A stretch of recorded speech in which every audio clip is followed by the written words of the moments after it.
stuff, and it's a bit like of a psychobabble, but I feel like that's why the album kind of has this bittersweet tone to it. Because I started, when the original High was first written and recorded, this was before I started working with Max and Shellback. This was the one song that I had worked on before signing up with that. And I had some free time in LA, and I was kind of like hanging out with friends a lot, going out, dinners, bars, after hours hangouts at my house, just being silly with friends, and also having like deep conversations. And one of the things that I asked people, I started asking people, was, what are we looking for? What is it that, why are we doing, why are we here? What is it that we want, you know?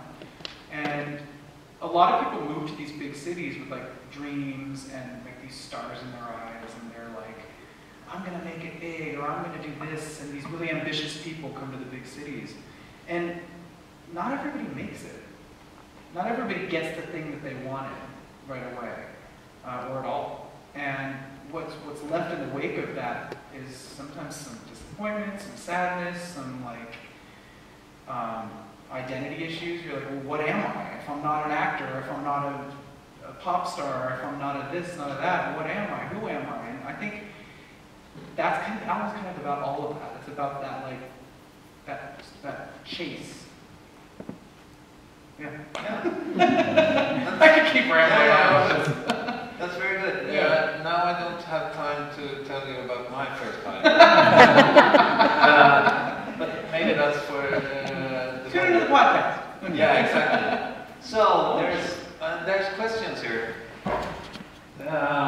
Okay. All right. We'll start off by Oscarsteatern. Adam, do you have a favorite superhero? I don't know. The X-Men superheroes? Yeah. I guess I was into the X-Men when I was like really into it when I was like a teenager. But there is it just one X-Man or no, it's like a whole. Yeah, exactly. Someone is made of rubber, right? It's like a pop group. Okay. And which one is your favorite? I don't know. They're all cool. I thought that Storm was really fierce. Okay. Cool. Which song with Queen is your favorite to perform? I love Another One Bites the Dust. I love that one. It's really funky. It's really aggressive. I love that song. It has a fantastic bass line. Yeah. Perhaps one of the best in history. And you know the story of that with Michael Jackson, right? No. If you listen, next time you're sitting at your computer, listen to Another One Bites the Dust and then Billie Jean. It's like the drums are like pretty much the same. Okay. Yeah.